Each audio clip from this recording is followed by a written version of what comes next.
So why would you have to go to ground in a hammock, and how would you do it, and what are some gear considerations for just in case you have to do that?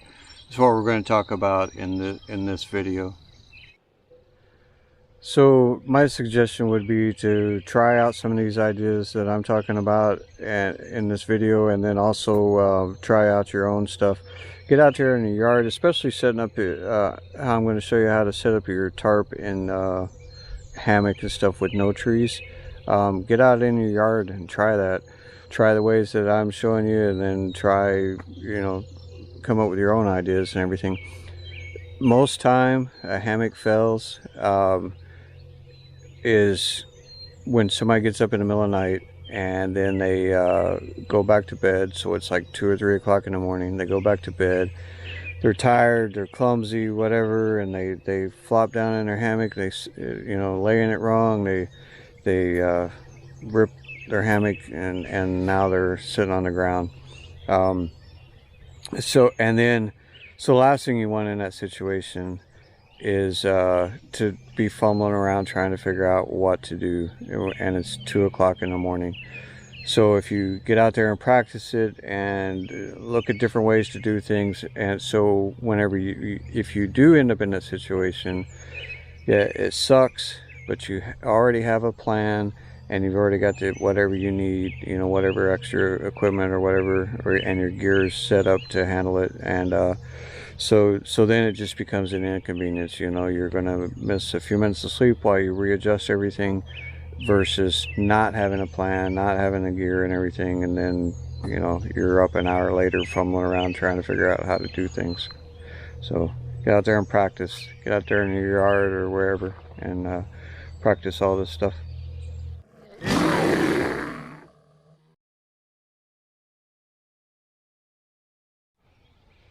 So as far as why would you have to go to the ground, the first obvious reason is if your hammock failed, the fabric ripped or something like that, and you were out in the middle of the woods and didn't want to have to walk back and cancel your trip or whatever. You could still do it with the way I'm going to show you here. You could still save your trip and finish your night out there or whatever. Another reason that's not so obvious is if you're going to be hiking, especially out west, if you're going to be out backpacking out west or somewhere with higher elevations, and maybe you're doing a multi-day trip, and you're going to have a day or two below the tree line where you can hang your hammock, and then maybe one night above the tree line where there would be no trees to hang your hammock from. But instead of bringing a tent and having 3 nights on the ground, you want to take your hammock so you could have 2 nights of comfort in your hammock and everything, and just have that 1 night on the ground. So that's another reason that a lot of people don't really consider as a reason for having to take your hammock to the ground. And I'll show you a few things about doing that either way, whether it was an accident or and you weren't planning on going to the ground but you had to, or if you intentionally went to the ground, like if you were above the tree line or something. So if you're have trees and stuff, and say you were camping and at some point in the evening or that night your hammock ripped, the first thing I want to say about that is I always carry some tenacious tape with me and stuff, and so if I do get a small tear, I can repair that, patch that up before it becomes a really big tear.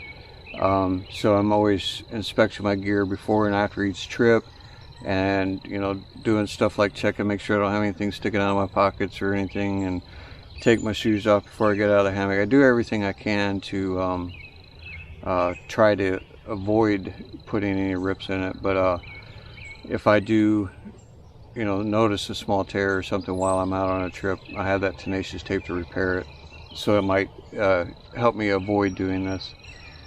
Now, so if that's what happened, if you have you were planning on staying in your hammock and your hammock failed and you had to go to the ground, it's pretty easy to set up the hammock kind of like this, because you have the trees and everything. All you'd have to do is lower your straps down and stuff, and get it set up like this. Now, whenever I had the straps up the original height that the hammock was hanging, the ridge line had a bunch of slack in it and everything.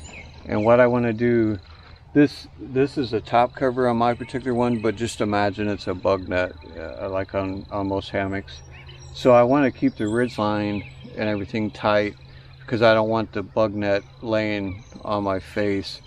You know, it's bad enough I'm gonna have to go to the ground, but I don't want the bug net on me and all that kind of stuff. I want to be as comfortable as I can in that situation.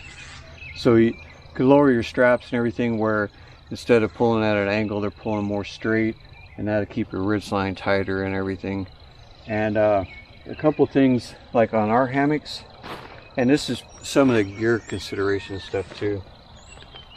On our hammocks, we have these Beastie Ds right here that I can lower the hammock a little bit more, and I could tie this out at the foot end and do it at the head end, and I got my ridge line tight and everything.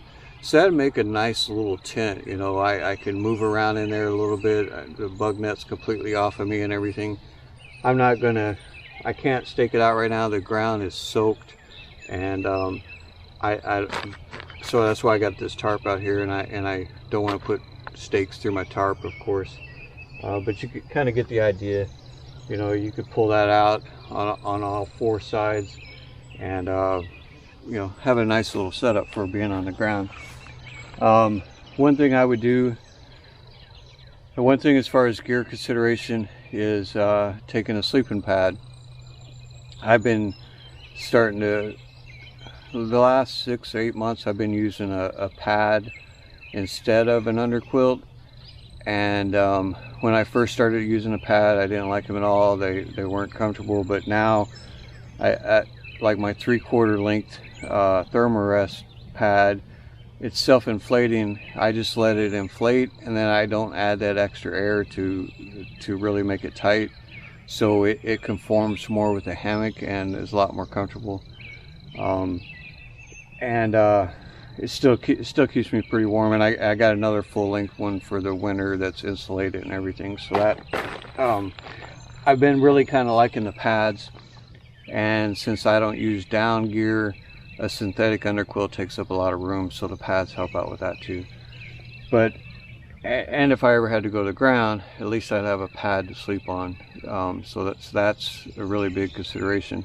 Especially if you're doing something like doing the Appalachian Trail or something in the in the Great Smoky Mountain. There's an area of it. It's early in the morning. I'm not thinking clearly, but there's an area of it that you have to sleep in the shelters most of the time. So for that night or two, you know, having a pad with you would be pretty nice, so you're not just sleeping on the hard floor of the shelter. But using a pad, if my hammock was ripped and, you know, totally trashed, I was going to have to throw it away, then I would just put the pad inside the hammock with me, because I'm not worried about tearing up my hammock. It's already tore up. If for some reason I went to the ground like this and there was nothing wrong with my hammock, like say that on that night above the tree line or something, I would put my pad underneath the hammock to protect it. I'd also have ground cloth and all that kind of stuff, but I'd have the pad under the hammock to protect it. So that's something to consider. And little things like, I'll take you up here and show you a little closer view of this. So this is the Beastie D I was talking about. It's a 1/2-inch Beastie D on this one. I'm probably the only person in the world that likes shepherd hooks. I see a lot of people online hating on them. I think they work fine. I've used them forever. I have a few other different styles of stakes, but I mainly use shepherd hooks. These will fit right through the hole on this 1/2-inch Beastie D, so I can stake this out. So if you used a different type of stake, or had something you know, something that wouldn't fit through a hole on something like this. Or if you just had just enough stakes to set up your tarp and no other stakes, and you had to carve one out of a stick or something, you know, it's not going to fit. Anything that won't fit in this, something I carry in my ditty bag all the time is I carry lengths of lash it and zing it. I've got different lengths, you know, 10 foot, 20 foot, different lengths of it. This stuff, depending on the diameter, it's 500 or 600 pounds of strength. It's a lot better, in my opinion, than 550 cord. It's just as strong. It doesn't tangle. 550 cord can be bad about tangling up and getting in knots. It doesn't hold water like 550 cord. It doesn't stretch like 550 cord. It takes up a whole lot less room. If I had the same length of 550 cord as I do of this zing it would be a big pile of it, you know. So this, I like this a lot better. But I could take some of this extra stuff that I carry with me. I could tie a little loop, and then I can get a bigger, fatter stake, or cut out one out of a string or something. I mean, out of a stick or something. And of course, I always carry my tenacious tape in my ditty bag here. But so that's something to take into consideration. You're going to have to rig up a way to pull out, you know, if you want to be comfortable and enjoy the night. You know, get this net off of you and everything, so you pull it out and stuff. If you don't have stakes or something, or they're too big or whatever, having some extra cordage with you always comes in handy. And there's a few other things I'll show you why having extra cordage definitely comes in handy. A lot of people only want to carry the very minimum gear to get them by. They don't want an extra ounce of weight. I don't know, maybe it's because I was a Boy Scout or something. I believe in being prepared, you know, and that little bit of few ounces of that rope weighs versus a good night's sleep, or making the best of the situation is worth it to me. Okay, so ground cloth. This is one of the ground cloths that we make and everything. Even if my hammock's trashed, I want to protect, you know, possibly my air mattress. I'm not too worried about that. Mine could take a lot of abuse, but definitely my sleeping bag and stuff like that, I want to protect them from the ground, from the moisture and abrasion and all that kind of stuff. So I always carry our ground cloth. Ours are pretty big. We make them that way on purpose. But as you can see, it covers from past my head to below my knees, and it's about this wide. So it's a pretty good size ground cloth. I can lay that out underneath my hammock, and you know, lay it underneath the hammock there. Normally I'd have this just on the ground and stuff. Another thing I like about ground cloths is my backpack or anything like that. If it's going to be raining and the water, you know, kind of running downhill onto the, you know, underneath the tarp and stuff, it could run across the top of my ground cloth and get whatever I got on there wet, like my backpack or whatever. But I could always take this and tie it up and make, you know, kind of wrap up my backpack or something, and then the water's just going to run underneath it. So that's one thing I like about carrying the ground cloth. But now if I'm on the ground, I can use it to protect my sleeping bag and all that kind of stuff. It's not a full length. Like I said, it covers from over my head to below my knees. I'm 5'8". But I've also got a pack liner. I carry a big trash compactor bag inside my backpack, so I could possibly use that to add some more protection for my sleeping bag and everything. So this kind of stuff is something just to consider carrying. You know, do you carry something in your pack when you're backpacking that you could use to cover the full length of your sleeping bag to protect it from the ground? That's something to take into consideration when buying your gear and all that kind of stuff. Having a ground cloth or trash bags or something to provide you some protection if you needed it, because you had to go to the ground, comes in handy, and could you know, a chilly night, 50 degrees, whatever, and then your bag gets wet because you're on the ground, it can make for a very miserable night. But something as simple as a ground cloth or some trash bags or something like that, you know, this packs up pretty small and doesn't weigh much, but trash bag takes even less room. You know, like a big 30 or 50 gallon trash bag takes up even less room.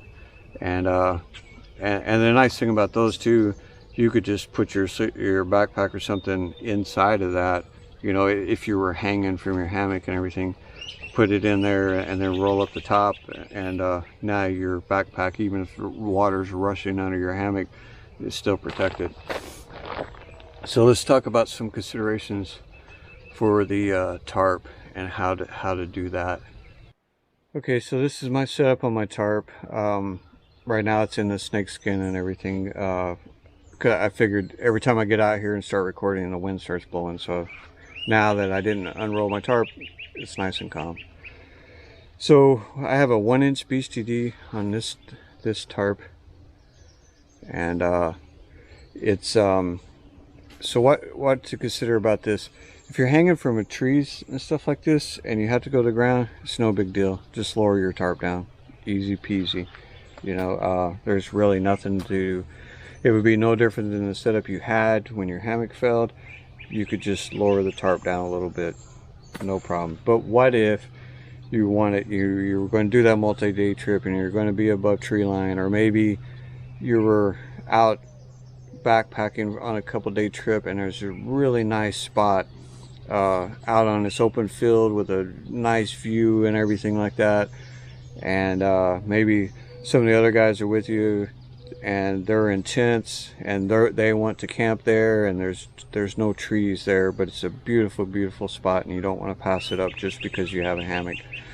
So either one of those situations where it's just some random spot you wanted to camp with no trees, or you planned a trip where you're going to be above tree line or something. So if you used trekking poles, and for those of you that don't use trekking poles when you're out backpacking, I was a hater for a long time, and I started using them last year, and I realized I was stupid for hating them. These things, when you're backpacking, are the best things since sliced bread. So you could, if you didn't have any trees, in this situation, you know, trying to put that through the hole there on that BCD, it kind of works, but man, it wouldn't take much for it to just pop off, especially if it got really windy or whatever. So what could you do in that situation? I have a continuous ridge line that runs, you know, all across my tarp and everything, and so I could take it and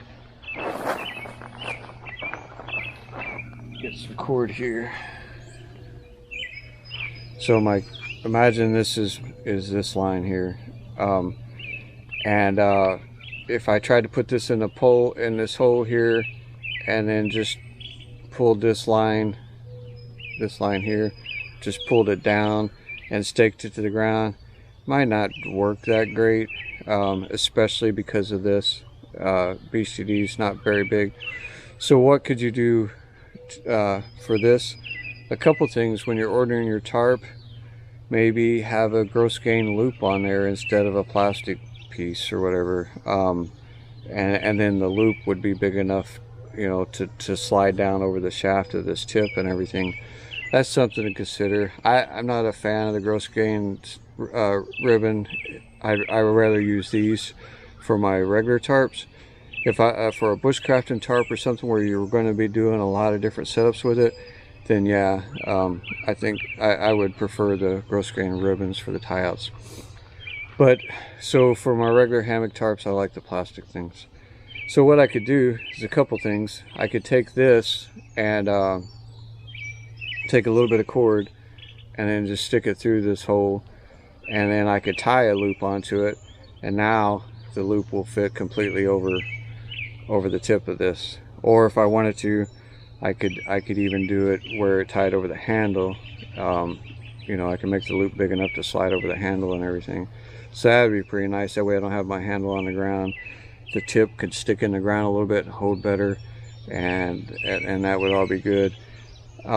This still, if you use this string, if you tied an additional loop here to hold your pole, that sounded wrong, and trying to use your continuous ridge line, it might not, your tarp still might be a little bit wonky. So that's something to consider. Do you want a continuous ridge line, or do you want like a split ridge line where you just have one rope tied off of this end and one rope tied off of that end? A split ridge line would work better if you had to go to the ground. You could definitely make this work though. And one thing you could do, if you had the extra line, tie your loop through here, have it around your handle, and then you could just use this cord to stake right to the ground. That works perfect. And then I love the benefits of the continuous ridge line, so I will continue using the continuous ridge line instead of the split ridge line, because I could always take some cord, tie a loop onto this plastic BCD around my handle, and then stake this to the ground, and do the same thing on the other side. Works perfect, just like setting up a regular ground tarp or trekking pole tent or anything like that. Works great. So that's an easy way to fix it. I could go out, if the ground wasn't soaking wet right now, I could go out here and set this up in the middle of this field and just do that. Just take two cords, tie a loop around there, tie it to my handle, stake it to the ground, and then use my tie outs that are normally attached to my tarp to tie the tarp out, and I'm good to go. And now you got to figure out a way how you're going to hold your hammock up off the ground and everything, because you don't have a tree. Same thing, you could tie a little to the same cord. You could tie a piece of cordage from that to that cord, and you know, just go off the same trekking pole, and it would work fine. And then when you're pulling this out, you know, you could it would put tension on the hammock and on your tarp and work great. To be able to use your straps, and instead of attaching them to a tree, attach them to your pole. That way you don't have to carry 3 grams of rope, you know, because it weighs so much.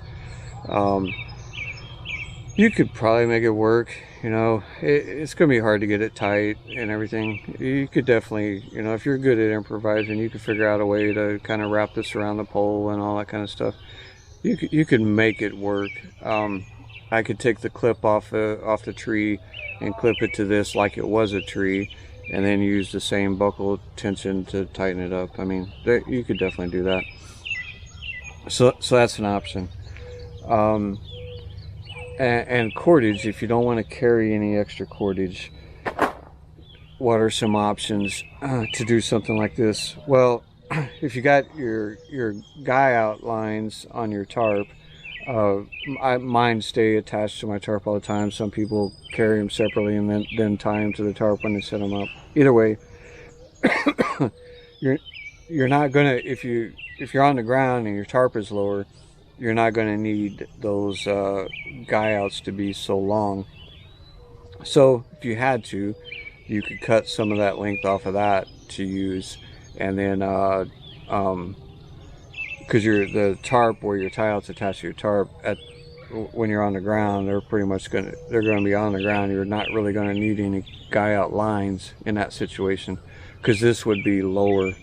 You know, I'd have it just a little bit above my tarp, I mean my hammock. So you could cut some of your guy out lines and then replace them when you get home. This has an internal ridge line. It's just tied from one BCD here on the end to the other end, and I use it to hang. I can hang a light from it or whatever. So that's a 12-foot piece of cord right there that I can absolutely cut that and do whatever I need to with it. I can cut it in half, and I got 2 6-foot links. I can make a tie out, you know, to stake my tarp to the ground. And I can definitely do without that till I get home and get it replaced and everything. No big deal.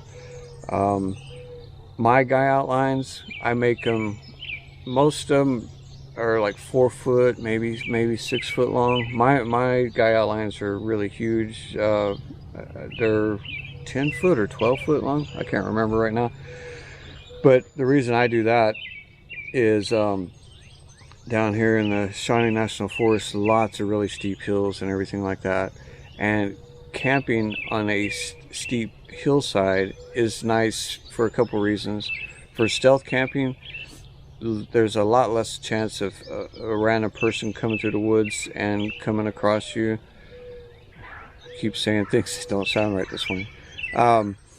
You know, because they're either going to be down in the valley or up on the ridge or whatever. The thing of them passing through a steep hillside, you know, and seeing you if you're stealth camping is pretty slim.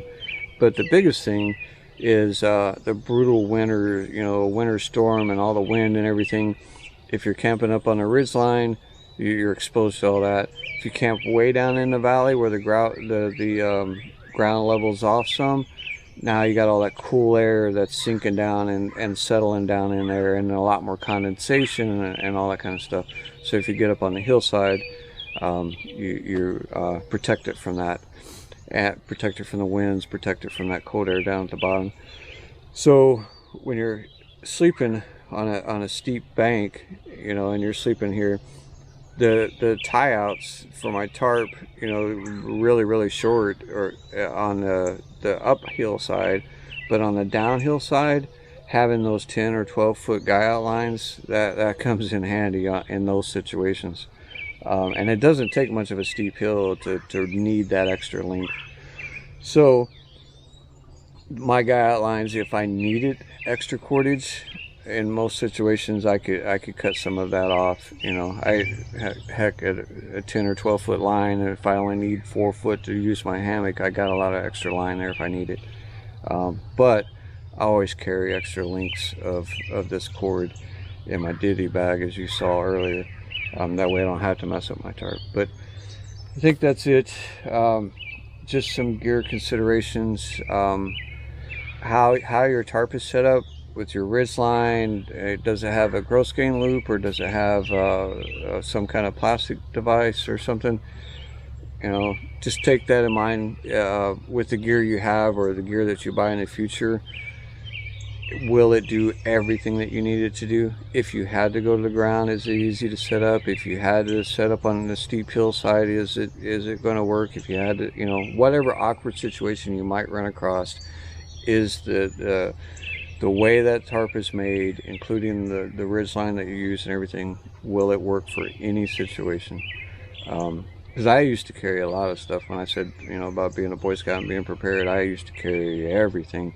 But if I can make, you know, like my tie outs being, my guy out lines being a little bit long, that's less stuff I have to carry, because if I need it line, I could use that, you know, instead of carrying even more of this. So your tarp, that's some considerations for your tarp. Your hammock, having a way to tie it out, you know, to stretch it out, to give yourself some more room in there, that's pretty nice. Another thing you could do,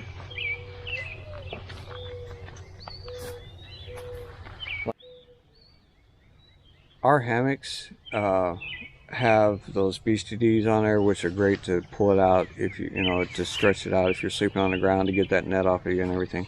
But if you don't have them, one thing you can do is take like a little rock or something, and like if this is your hammock, take a little rock and stick here, and then you can take your cord and tie it around there, and it gives you a place to tie it out solid and everything. And then you got that on there, and now you can pull out your hammock and make it tight.